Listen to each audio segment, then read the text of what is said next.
Hello friends, आज हम बात करेंगे primary secondary and tertiary alcohols में डिफरेंस की विक्टर मेयर टेस्ट के बारे में। आइए हम जान लेते हैं कि ये टेस्ट होता कैसे है।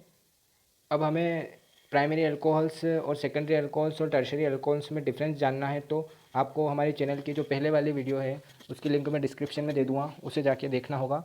तब आप प्राइमरी सेकेंडरी और टर्शियरी अल्कोहल्स में डिफरेंस समझ पाएंगे। आइए अब हम बात करते हैं विक्टर मेयर टेस्ट के बारे में। तो जो विक्टर मेयर टेस्ट होता है वो प्राइमरी अल्कोहल्स के लिए पहले हम देख लेते हैं। तो जो प्राइमरी अल्कोहल्स होते हैं, कोई भी प्राइमरी अल्कोहल ले लीजिए। हमने लिया यहाँ पर एन ब्यूटिल अल्कोहल। तो एन ब्यूटिल अल्कोहल पर हमने हाइड्रोजन आयोडाइड HI की रिएक्शंस करवाई हैं। तो यहाँ पर जल का एक मॉलिक्यूल बाहर निकला है। तो जल का एक मॉलिक्यूल कैसे बाहर निकला, आइए समझते हैं जल का मॉलिक्यूल कैसे बाहर निकला। तो ये जो CH2 के साथ OH लगा हुआ है, ये OH और ये H, इन दोनों ने मिलकर जल का मॉलिक्यूल बनाया। और जो बचा हुआ यहाँ I दिख रहा है, ये I इस CH2 के साथ जाके अटैच हो गया और इसने ये कंपाउंड बना दिया। इसी प्रकार अब इसके बाद जो हमारे पास कंपाउंड प्राप्त हुआ है उस पर हम सिल्वर नाइट्रेट की रिएक्शन देख लेते हैं। सिल्वर नाइट्रेट इस आई के साथ सिल्वर की क्रिया से सिल्वर आयोडाइड बना मॉलिक्यूल। जिस प्रकार यहाँ पर जल का मॉलिक्यूल बना, इसी प्रकार यहाँ पर सिल्वर आयोडाइड का मॉलिक्यूल बना है। और जो बचा हुआ NO2 है वो वापस इस CH2 के साथ जाके अटैच हो गया और प्राइमरी नाइट्रो एल्केन्स बन गए। ये प्राइमरी नाइट्रो एल्केन्स इसे कहते हैं। अब इस पर HNO2 की क्रिया हमने कराई। HNO2 को फ्रेंड्स हम नाइट्रस एसिड के नाम से जानते हैं। तो जो HNO2 है, HNO2 का फॉर्मूला हमको हमें इस प्रकार दिखाई देता है। HNO, ये HNO2 की मोलिकुलर स्ट्रक्चर। तो जो यहाँ पे हमें H2 दिखाई दे रहा है, ये H2O और ये H2 जल का मोलिक्यूल बना देते हैं। और बचा हुआ NOH वो इस कार्बन के साथ जाके अटैच हो जाता है, जो हम नीचे वाली समीकरण में देख पा रहे हैं कि ये NOH और जो यहाँ पर हमें दिखाई दे रहा था ये NO2, ये NO2 वो वैसा का वैसा ही हम यहाँ पर रख देंगे और NOH यहाँ पर आके जुड़ जाएगा। इसी प्रकार अब इसके बाद हम इस पर यह जो प्रोडक्ट बना है इसको NOH बेस में डाल देते हैं, क्षार में डालेंगे हम इसे। तो ये सोडियम नाइट्रोलेट हमें देता है।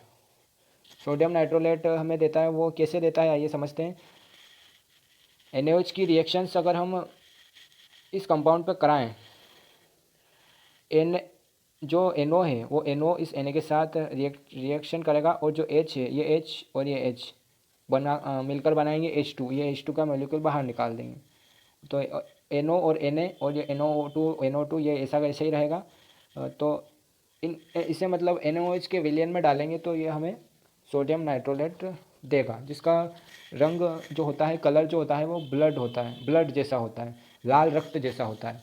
आइए अब हम बात करते हैं सेकेंडरी एल्कोहल्स। उससे पहले हम हाइड्रोजन आयोडाइड की क्रिया कराएंगे इसके ऊपर, क्योंकि हमने शुरुआत यहीं से की है कि जो प्राइमरी सेकेंडरी और टर्शियरी एल्कोहल्स है उन पर हाइड्रोजन आयोडाइड की रिएक्शंस कैसे होती है। तो पहले जो हाइड्रोजन आयोडाइड है वो इस CHOH के साथ, अर्थात सेकेंडरी अल्कोहल है, इसके साथ रिएक्शन कैसे करता है। तो जो OH इसका दिखाई दे रहा है आपको, ये OH और ये H मिलकर जल का मॉलिक्यूल बना देते हैं। और जो बचा हुआ I है वो इस C की वैलेंसी फ्री हो जाने से इसके साथ आकर अटैच हो जाता है और हमें ये प्रोडक्ट देता है। अब इस प्रोडक्ट की पुनः सिल्वर नाइट्रेट के साथ रिएक्शंस करवाई जाएगी, क्योंकि हमने प्राइमरी अल्कोहल्स में भी ऐसे ही किया था। पहले हमने हाइड्रोजन आयोडाइड की रिएक्शन करवाई, फिर सिल्वर नाइट्रेट की करवाई, इसलिए अब हम इसमें वापस सिल्वर नाइट्रेट की रिएक्शन करवाते हैं। तो हमें यहाँ पर सिल्वर आयोडाइड प्राप्त होता है। ये Ag और I आपस में रिएक्शन करके -AgI कंपाउंड बनाते हैं। सिल्वर आयोडाइड वो बाहर निकल जाता है और CH बचा हुआ है, तो इसके साथ जाकर NO2 अटैच हो जाता है और हमें सेकेंडरी जो नाइट्रो एल्केन्स है वो प्राप्त हो जाते हैं। ये सेकेंडरी नाइट्रो एल्केन्स, यहाँ पर भी हमें यहाँ प्राइमरी नाइट्रो एल्केन्स प्राप्त हुए थे। प्राइमरी इसलिए क्योंकि ये प्राइमरी एल्कोहल है, इसलिए प्राइमरी नाइट्रो एल्केन्स, और सेकेंडरी नाइट्रो एल्केन्स इसलिए क्योंकि यहाँ सेकेंडरी एल्कोहल्स है। इसको एक और तरीके से डिफरेंस कर सकते हैं कि प्राइमरी नाइट्रो एल्केन और सेकेंडरी नाइट्रो एल्केन्स में डिफरेंस कैसे किया जाए। तो NO2 है, NO2 से जुड़ा हुआ जो कार्बन है वो केवल एक ही कार्बन से जुड़ा हुआ होता है, तो वो प्राइमरी नाइट्रो एल्केन्स होते हैं। और जो सेकेंडरी नाइट्रो एल्केन्स है उसमें जो नाइट्रो NO2 से जुड़ा हुआ जो कार्बन है वो अन्य दो कार्बन से जुड़ा हुआ रहता है डायरेक्टली। और जो टर्शियरी नाइट्रो एल्केन्स है उसमें जो NO2 है वो इस कार्बन से जुड़ा हुआ रहता है, जो अन्य 3 कार्बन से जुड़ा हुआ रहता है। आई समझ में बात। अब हम बात करते हैं HNO2 पर। HNO2 की क्रिया हम सेकेंडरी एक बार पुनः देख लेते हैं। ये HNO2 का फॉर्मूला है। ये इस सेकेंडरी नाइट्रो एल्केन्स के साथ किस प्रकार रिएक्शन करते हैं। तो सेकेंडरी नाइट्रो एल्केन्स के साथ HNO2 की रिएक्शंस ऐसे होती है कि ये जो H है सेकेंडरी नाइट्रो एल्केन्स में, जो ये H है ये इस O और ये H, ये O ले लीजिए और ये H, तो ये H और H2 और ये O, ये H2O के रूप में बाहर निकल जाता है। ये जल का एक मॉलिक्यूल हम यहाँ देख रहे हैं कि जल का एक मॉलिक्यूल -H2O के रूप में बाहर निकल गया, तो ये H गया, तो यहाँ पर हमें ये NO2 बचा हुआ है, तो ये इस H के स्थान पर जाके फिट हो जाता है। जैसा कि हम नीचे वाले समीकरण पे देख पा रहे हैं कि ये NO2 यहाँ से यहाँ आ गया और जो NO2 पहले था वो वहीं का वहीं यथावत रहेगा। तो अब इससे जो हमें प्रोडक्ट प्राप्त होता है उसे हम बेस में डालेंगे। 4 NaOH लिया है हमने, तो उसकी कोई रिएक्शंस नहीं होती है बेस के साथ और वो ब्लू कलर शो करता है।